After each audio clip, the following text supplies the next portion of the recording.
নাচনীক টকা দিব পাৰিছে আত্মসহায়ক গোটসমূহক টকা দিব পাৰি কিন্তু এইসকল কৰ্মচাৰীক দিব পৰা নাই লখিমপুৰতো সদৌ অসম নৱনিৰ্মিত 11খন পলিটেকনিক আৰু 2খন ইঞ্জিনিয়াৰিং কলেজৰ চতুৰ্থ বৰ্গৰ কৰ্মচাৰী সন্থাৰ উদ্যোগত অনিৰ্দিষ্টকালীন কৰ্মবিৰতি পালন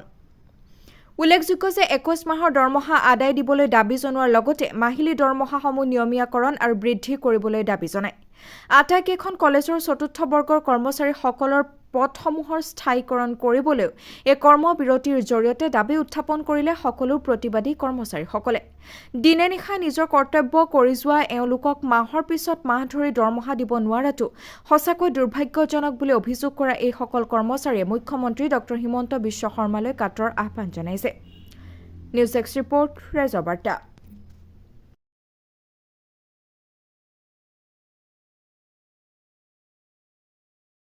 যেহেতু আপোনালোকে গম পাইছে আমাৰ 11খন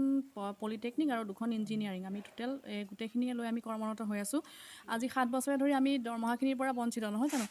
হিমন্ত বিশ্ব শৰ্মা ডাঙৰীয়াই সদায় কৈ আহিছে চিঞৰি আহিছে যে অসমখন এখন নিবনুৱামুক্ত হ'ব লাগে নহয় জানো কিন্তু তেওঁ নিবনুৱামুক্ত কৰিবলৈ যাওঁতে কি কৰিছে কৰ্মচাৰীৰ এই অৱস্থা হৈছে কৰ্মচাৰীৰ এইটোৰ অৱস্থা হৈছে তেওঁ ধৰকচোন গোটবিলাকত পইচা দিছে আৰু আপোনাৰ নাচনীবিলাকক দিছে সেয়া বিভিন্ন অনুদান চবেই পাইছে কিন্তু আমি আজি কৰ্মচাৰীয়ে এই দৰমহা নিজৰ ন্যূনতম দৰমহাৰ পৰা আমি বঞ্চিত হৈ আছোঁ সেইখিনিয়ে ক'ম আমি অনিৰ্দিষ্টকালীন ধৰ্মঘট আমি আগবঢ়াম কৰি যাম মানে তেওঁ যেতিয়ালৈকে আমাৰ দাবী মানি নলয় তেতিয়ালৈকে আমি আমাৰ ধৰ্মঘট অনুষ্ঠান চলাই থাকিম যিহেতু আমি 2017 চনৰ পৰা কলেজ যেতিয়াৰ পৰা এষ্টাব্লিছ হৈছে আমি তেতিয়াৰ পৰাই ইয়াত নিয়োজিত আৰু আপোনাৰ দিনে নিশাই night duty evening duty morning duty সকলো ডিউটি আমি সুচাৰুৰূপে চম্ভালি আছোঁ তাৰ ফলতো আজি আপোনাৰ 20 মাহ 21 মাহ ধৰি আমি পাইপৰ পৰা বঞ্চিত আপোনালোকে চাওক আজি 20 মাহ 21 মাহে যদি পইচা নাপায় আপোনাৰ চাকৰি কৰা মানুহ আপোনাৰ এমাহ দৰমহা নাপালে ঘৰত হাহাকাৰ লাগি আহে তেনেস্থলত আপোনাৰ আজি 20 মাহ 21 মাহ পৰ্যন্ত দৰমহা নোপোৱা পৰ্যন্ত কেনেকুৱা এটা অৱস্থাৰ হ'বগৈ পাৰে আৰু আমাৰ ভৱিষ্যতো এটা অন্ধকাৰ দিশলৈ ঠেলি নি আছে আৰু আপোনাৰ শিক্ষামন্ত্ৰী মহোদয়কো বহুতবাৰ অনুনয় বিনয় কৰিও একো সুফল লাভ কৰা নাই আৰু মুখ্যমন্ত্ৰী ছাৰ য'তে মিটিং হয় আমি গাড়ী চাড়ী ভাড়া কৰি তাতে তেওঁক লগ কৰোঁ আৰু তেওঁ তাতে আমাক আশ্বাস দিয়ে কিন্তু তাৰ পাছত একো ফল নধৰে আজি আপোনাৰ অত দিনৰ পৰা আপোনাৰ দৰমহা পামকৈ আজি আপোনাৰ মাৰ্চ মাহ পালেহি মাৰ্চ মাহৰ অলপ আৰু কেইদিনমানৰ পাছতে আপোনাৰ ইলেকশ্যন আহি আছে তাৰ পাছত আপোনাৰ ট্ৰেজাৰী বন্ধ হ'ব সকলো বন্ধ হ'ব আমাৰ তেতিয়া ফাইনেন্সৰ পৰা FS ওলায় আৰু আমাক দৰমহা দিব পৰা অৱস্থাত নাই আৰু তেতিয়া আমি 2025 চনৰ মাৰ্চ মাহলৈকে আকৌ অপেক্ষা কৰিব লাগিব এনেকৈ আমি কেনেকৈ অতিবাহিত কৰিম দিনটো আজি চৰকাৰে বিভিন্ন আঁচনি উলিয়াই আছে সকলো আঁচনিকে সকলো মহিলা বা পুৰুষে সকলোৱে টকা পাবলৈ সক্ষম হয় কিন্তু কাম কৰি থকা মানুহক টকা দিবলৈ নাই আপোনালোকে বিবেচনা কৰক এই মানুহখিনিতো জীয়াই থাকিব লাগিব আৰু আপোনালোকৰ চেনেলকেইটাৰ যোগেদি মই মুখ্যমন্ত্ৰী মহোদয়লৈ বিনম্ৰ অনুৰোধ কৰিছোঁ যেন আমাৰ পাবলগীয়া পইচাকেইটা আপুনি অতি সোনকালে মোকলাই দিয়ক আৰু আমাৰ পদসমূহ এটা স্থায়ী সমাধান দিয়ক ধন্যবাদ হয় আমি 11খন পলিটেকনিক আৰু 2খন ইঞ্জিনিয়াৰিং কলেজে 17 চনৰ পৰা আমি কলেজবিলাকত কৰ্মৰত হৈ আছোঁ কিন্তু আমি আমাৰ যিখিনি প্ৰাপ্য দৰমহা সেই দৰমহাখিনি প্ৰতি বছৰে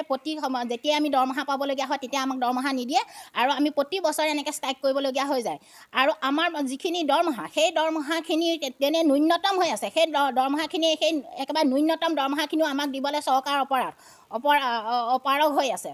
আৰু আমি মাননীয় মুখ্যমন্ত্ৰী ডাঙৰীয়াক আমি জনাইছোঁ যে আমাক যেনেকৈ আমি ইয়াত কৰ্মৰত হৈ আছোঁ সেই অনুপাতে আমাৰ দৰমহাখিনি দিব লাগে কাৰণ আমি 9টা বজাত আহি পেলাই আমি এই প্ৰতিষ্ঠানখনত আমি কৰ্মৰত হওঁ 4:30 বজালৈকে আৰু সেই হিচাপে আমি কিয় দৰমহা নাপাওঁ মাননীয় মুখ্যমন্ত্ৰী ডাঙৰীয়াই গম পাইছে নে নাপায় আমি যে ইয়াত যে কাম কৰি আছোঁ আমি এই চেনেলৰ যোগেদি আমি মাননীয় মুখ্যমন্ত্ৰী ডাঙৰীয়াক অনুৰোধ কৰিব বিচাৰিছোঁ যে আমি যিখিনি আমাৰ প্ৰাপ্য ধন সেই প্ৰাপ্য ধনখিনি সোনকালে মোকলাই দিয়ক আৰু এই গোটক পইচা দিছে মাননীয় মুখ্যমন্ত্ৰী মহোদয় আৰু বিহু নচা নাচনীবিলাকক পইচা দিছে ঠিকেই আমি ভাল পাইছোঁ কিন্তু আমি যে ইয়াত কৰ্মৰত হৈ আছোঁ আমাক কিয়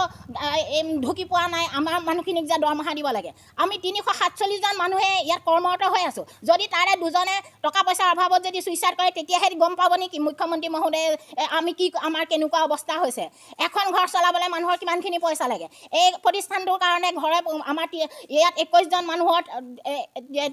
মতা মানুহজন ওলাই আহিছে ঘৰত মাইকী মানুহজনী আছে আৰু আমি মাইকী মানুহজনী ওলাই আহিছোঁ ঘৰত মানুহজন আছে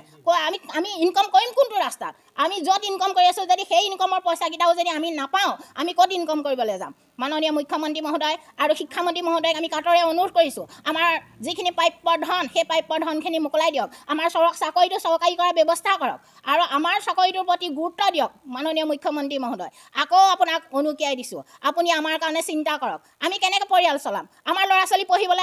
পঢ়া শুনা কৰাব লাগে আৰু সেই ল'ৰা ছোৱালীক আমি টকা পইচা ক'ৰ পৰা দিম? আমি দোকানত আমি কি বাকী কৰিম? আমি পইচা দিব নোৱাৰিলে আমাক দোকানীয়ে আমাক গতা নিদিব নেকি? আমি কি কৰিম? আমাক সেইকাৰণে আমি যিখিনি কাম কৰি আছোঁ সেই কৰ্ম অনুযায়ী আমি প্ৰাপ্য ধন বিচাৰিছোঁ। আমাক সেই ধনখিনি আপুনি আদায় দিয়ক, আমাক লাগে। আৰু আপোনাক আমি কাটৰে অনুৰোধ কৰিছোঁ, আমাৰ একেবাৰে ন্যূনতম দৰমহা, সেই দৰমহাখিনি আমাক মোকলাই দিয়ক অতি সোনকালে।